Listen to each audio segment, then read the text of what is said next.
When systems fail, where do you turn for truth and resilience? Welcome to the Resilience Realm with host Dawn Westmoreland, a syndicated radio talk show host, retired Air Force veteran, author, and resilience advocate.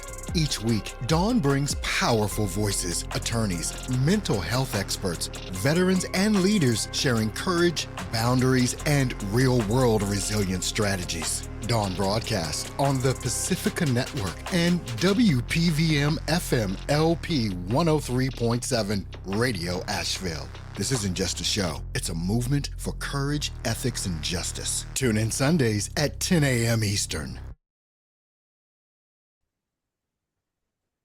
Hello, everyone, and welcome back. If it's your first time, so glad to have you. Today, this is exciting because so many times I interview people that are outside the Asheville, North Carolina area.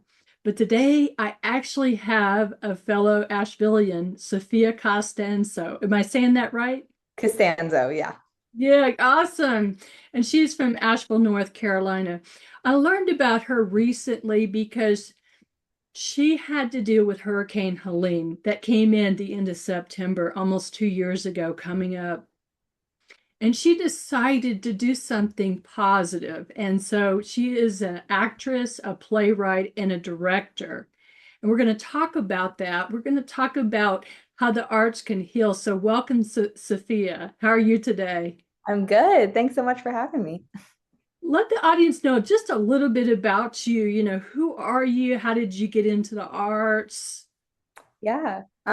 So like you said, I'm from Asheville, North Carolina, and I grew up in Asheville, and from a pretty young age, I was 3 when I realized like theater is what I want to do, acting is what I want to do.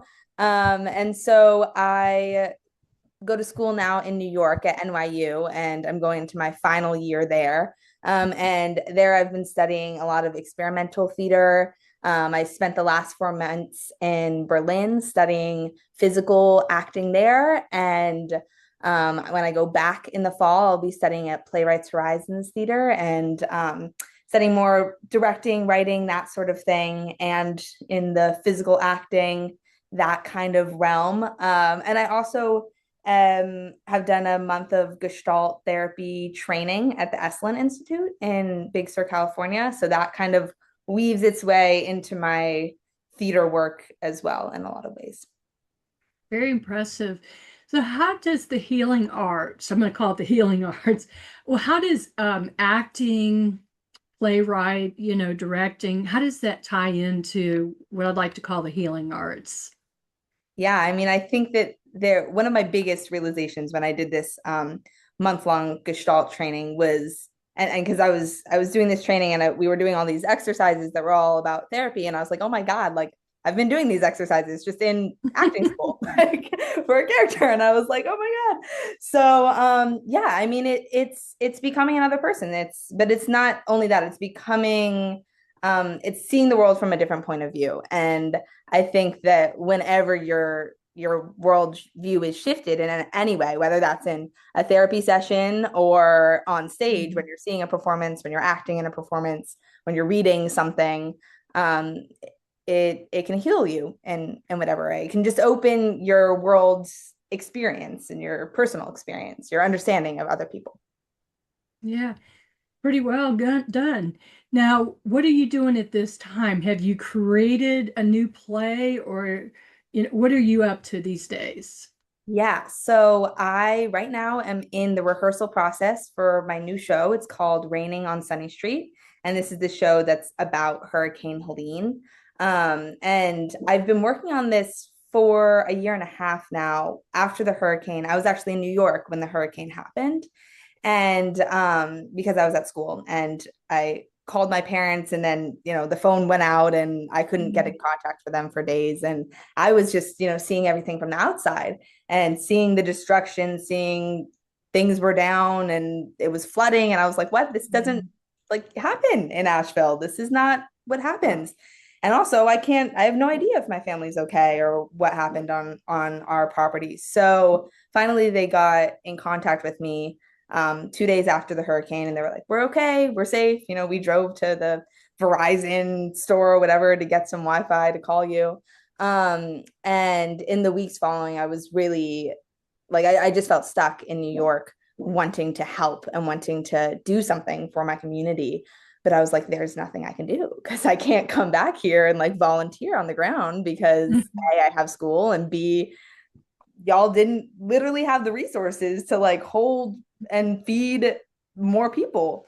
So I was talking with my mom one day, that maybe 2 weeks after the hurricane, and I was like telling this to her, and she was like, well, why don't you just do like what you do? You make art, right? Like, so just do that. Just make some art. Just do something. And I was like, yeah, okay, you're right. So I started by writing a song, and I posted that, and I was like, oh my gosh, this is it. This is what I need to do. And so when I went back for winter break that January, I started interviewing people formally and informally. I ended up formally interviewing maybe about 15 people, and informally so many more. And then compiling hours of recorded interviews and their stories, and trying to wrap my head around how do I tell this story. And then a year and a half later, here I am, having written the show. I've done 2 staged readings of it so far, one in Asheville, one in New York, and now I'm fully producing it in Asheville. Very nice. Yeah. Is it hard to come up with ideas when you're writing a play? I think that yes and no. It's for this project, it really, and I think when it's really flowing, it feels more like less I'm having to come up with ideas and more like it's just kind of coming through me. When I'm like really in the zone, it feels like it's already there. I'm just like finding it, especially with this, because so much of this is based off of true experience and people that I've met, people I've talked to, their stories. Like I have heard just countless number of stories. Anytime you start talking to somebody about the hurricane, you start hearing their story. And I love that. I love hearing people's stories. And every time I talk to somebody about it, it adds just another little layer, another little tiny detail that I've added into this show. So there's so many things now that like I didn't even come up with, that instead like people it was a story. It was something that I heard, a little, even if it was just like a little tidbit of something that somehow made it into this show. Okay. Do you ever have any problems or issues with becoming creative and inspirational when you're doing this kind of work? Yeah, I mean, I think that yes. I think I definitely come up against I think for me with this project specifically, what I've been coming up a lot against is that sometimes I feel like I'm telling this story that I was not there for, that I didn't live through. And I think to me, that is the hardest thing about writing. It's telling a story that may not be your own. And that is our job as artists, is to like take in the world, and I see artists as sort of like funnels for that. And so I think that with this story, what's been extremely important to me, like I said, is like really seeing myself as almost a conduit for other people's stories, and using what I've had the privilege to learn, and like the technicalities of like how to write a play and how to put on a play and those sort of things, and using my knowledge in that to tell people stories that don't have that knowledge, to write it into a play. Yeah. Sofia, you said you've heard a lot of stories and it's part of your play. Can you share a story that's going to be in your play? Yeah, I mean, there's a lot. I think the overarching story is a neighborhood in Asheville, that all these neighbors, they don't really know each other, or they have point of views on each other. One person, has different political beliefs than another person, or moral beliefs than another person, or religious beliefs than the other people. And at the bottom of the hill, the flood comes and washes away some of the houses. And so everybody at the top of the hill has to congregate all together in the one house, and the tensions start to rise just like the storm starts to rise. So it's kind of like holding both of those things. Um, one one of the biggest tensions that came from a real story that I heard is one of the characters, his name is Rob. He comes to the door and he knocks on the door, and the granddaughter of the girl living there opens the door, and she's like, "Hi," and he's like, "Hi, can I come in?" And then she's like, "I don't know, is that a shotgun?" And he has a shotgun in his hand, and he's like, "Yeah, but it's just for protection." And she's like, "No, no, you can't come in, you can't come in." And so then Grandma says, "Well, you can come in, but you've got to leave the shotgun at the door." and and as you can imagine, that is a big point of tension in this story. But I can see that. one of the many little like funny things that actually happened, that somebody told me, "Yep, this guy came to my shotgun, they came to my door with a shotgun," and I said, "Leave it on the porch, you can put it in the umbrella stand." So So what happened? Did he leave it in the umbrella stand? yes, he did. And it was funny too, that interview, that I was interviewing these people and they were all together too, and then I got his point of view, and he was like, "Yeah, and she made me leave my gun on the porch." Like, so, So his norm is definitely different than the people he oh was yeah, visiting's norm. oh yeah, oh yeah. And I think that that's really like what Asheville is to me. Like it's just such a, I mean, it's this little tiny blue bubble in a lot of red, and it's, North Carolina, and it's in the South, and it's also this like hippie, fun, like funky town, and now it's like growing because all the tourism, and it's just like it's just got so much going on and so many different kinds of people. And what I just kept hearing again and again from people was that, like, I didn't know my neighbors. I didn't want to know my neighbors. And then I had to. And the neighbors that I thought were crazy, or I thought, whatever, I had my opinions on, saved my life. And we had to do it together. And we might not even talk anymore. Like, some people were like, yeah, like we lived together for weeks, and now I like wave at them when I walk by and we don't say anything.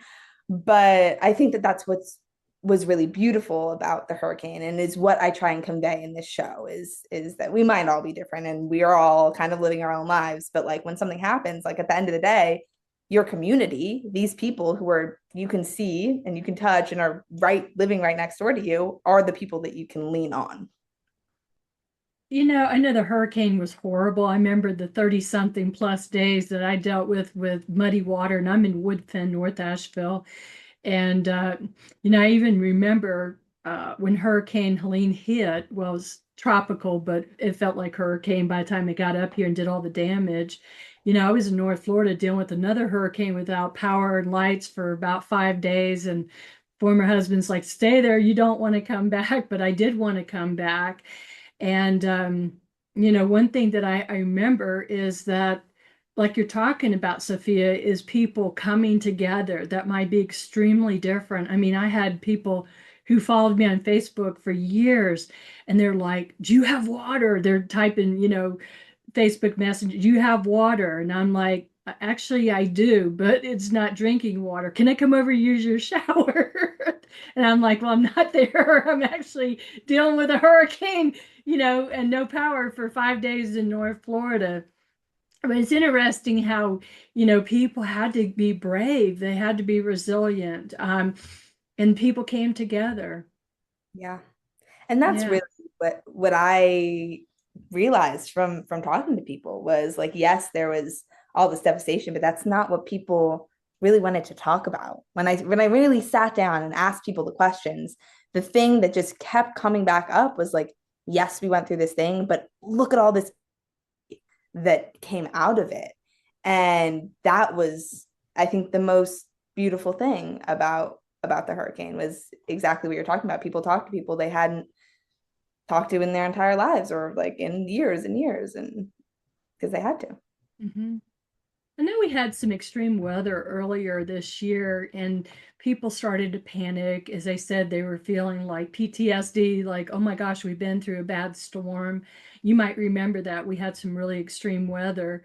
Do you think that, just your opinion, do you think that there's still people, and I'm going to say the greater Asheville, because we know that Hurricane Helene touched people in South Carolina, it touched people in Tennessee. We know that. But it seems like Asheville gets more attention because it's Asheville, right?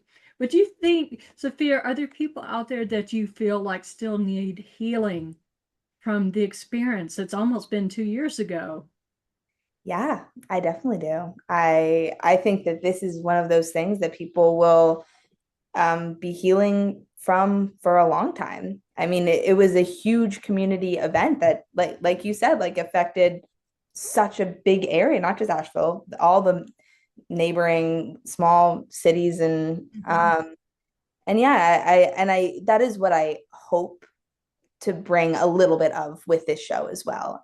I think that at this point, it's been 2 years. And so people have kind of gotten back into their regular sort of rhythm with things. But I mean, just last week, there was this tornado warning that happened. And then before that, there was like these like really intense rains and floods. And I had to cancel rehearsal for the floods. And then the tornado warning happened during one of my rehearsals. And I was just thinking like, wow. And first of all, it's a little ironic that I'm like rehearsing for the show and this is happening. But Yeah. also, it was bringing up a lot of feelings for people because they were like, oh my God, is it going to happen again? You know, like PTSD, and like that's a real thing, a scary thing. But I think that it's important to remember like what happened, to continue to feel those feelings. And then on that, remember the community that was created out of that. And like, I think that that's where the healing comes from. And it leads me to ask you, what kind of community do you think we have right now in the greater Asheville area after Hurricane Helene? Yeah, I mean, I think since Hurricane Helene, well, first of all, I think the community in general, this like word community has been sort of like a, I don't know if hot topic is the right word, but like in this kind of age we're living in terms of social media, in terms of like all of these screens that we're sitting in front of, I think that community has turned into something that is not only a physical thing and is translated through like an online space. And I think for some people that is really can be really helpful and really great.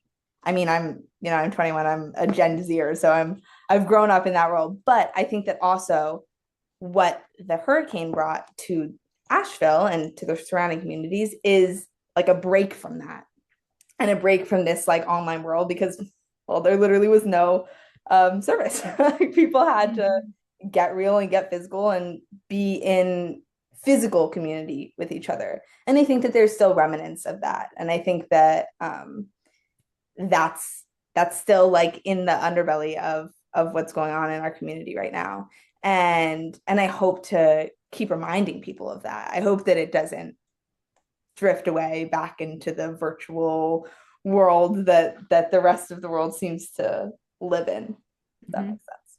Now, have you got your play together? Have you already I mean, is it already been started? You know, are you already orchestrating this play? Yeah, so I am working with NYU. I've got a grant from them, a community-based theater grant. So I'm working kind of like in tandem with them. Asheville High School, they've given an in-kind donation. So I'm using their theater space and working with Lori Hilliard, who's the theater teacher there with them a little bit. I'm also working with Still Point Wellness, which is a local spa and healing center, to run rehearsals there. They've donated their space. So it's really been like a wonderful, a lot of communities coming together to support this project, which I'm really grateful about. But right now in the process, we're 2 weeks into rehearsals. So the script was edited and finally finished a week ago. Well, congratulations. Started. Which, That's a very big deal. Yes, yes. And it was such a like breath out, because it's always seems to be like that with new work. It's constantly that like fine tuning and editing, and how can I make these stakes go up and these things, because it's funny, and this has been actually, in to your question earlier about like struggles with this piece, writing a piece of art in a play, which is like a play and has like dramatic structure and has to have characters and all these like play things, but also is a real experience based off of what people have gone through and real people, and that like that shift and like finding the balance between those two things, I think has actually been quite difficult for me, and I hope that I finally have found a good balance between those two things. But it's hard, like trying to not play on something for like a play sort of like shock dramatic value, but then also not wanting to do justice to people and to their stories. And yeah. Yeah. So how many people do you have employed in this play?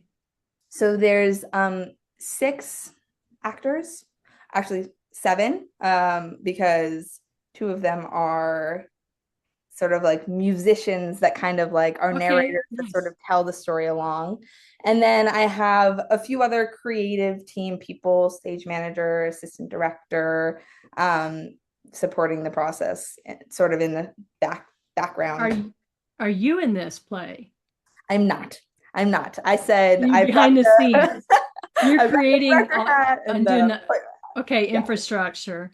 Yeah. I writing, directing, and acting in your own work. I've done it before, and it is a whole different kind of difficult beast.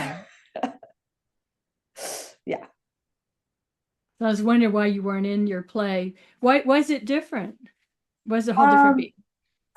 Well, I think that it's hard to direct yourself to do something. Gotcha. And also I like to use this analogy when I'm talking about creative work and collaboration, where I was in this class last year and it was called Love Actually, and it was all about the psychology of love. It was a really wonderful class. But anyway, we learned about these fish, and like, just bear with me here for a second. We learned about these fish that clone themselves for reproduction.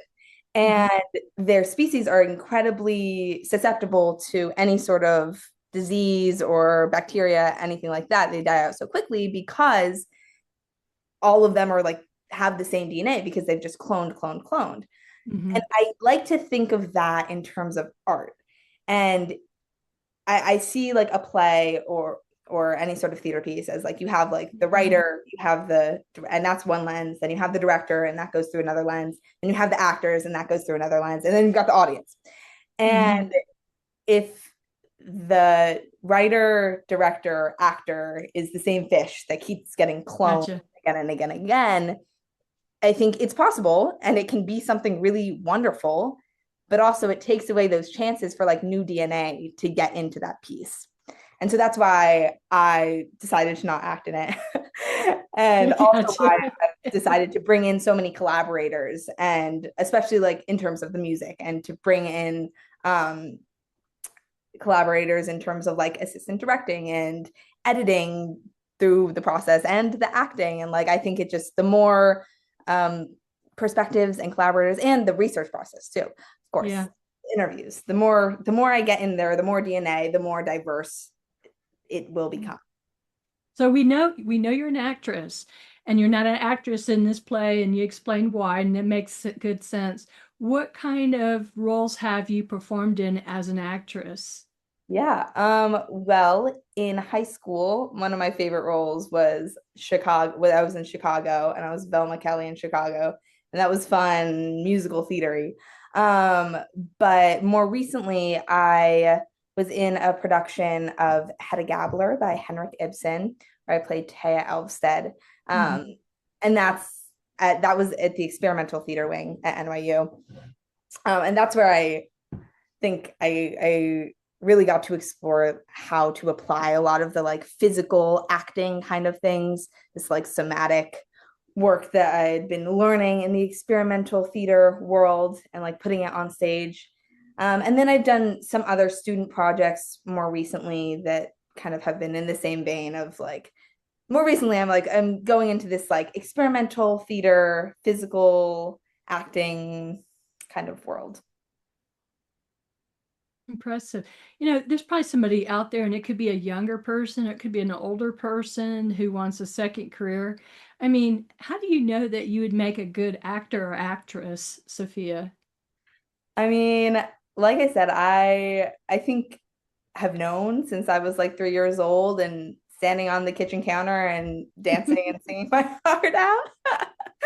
um or like I think the specific moment, if I were had to pinpoint a moment for myself, it would be my fourth birthday party. I had never taken any sort of dance, acting, anything in my life. And I asked my parents for tap shoes and ballet slippers for my birthday, and they got them for me. And I had my birthday party at the Hop Ice Cream, which you might know on Merriman. And I know it very well. yes, yes, this was back when it was part of it. They also did like birthday parties and events, and I did a full like hour-long impromptu tap ballet Oh, wow. dance singing acting performance for everyone there. I was 4 years old. And I think like that was the moment, like seeing like just being there like on my little stage in quotation marks, and like seeing everybody there just like captivated and like being able to like be dancing and doing the thing. Like I was like, yes, I need to do this forever. This is it. This is the feeling. So yeah. So I'm curious myself. I have friends that are actors and actresses. Do you have to have a certain personality type? Like, do you have to be extroverted to be an actress?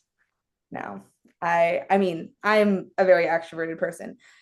But I have a lot of friends who are not, and I don't think that that's true. I think that actually what what you need to be an actor or an actress is interest Okay. and ambition. I think that that's what it is.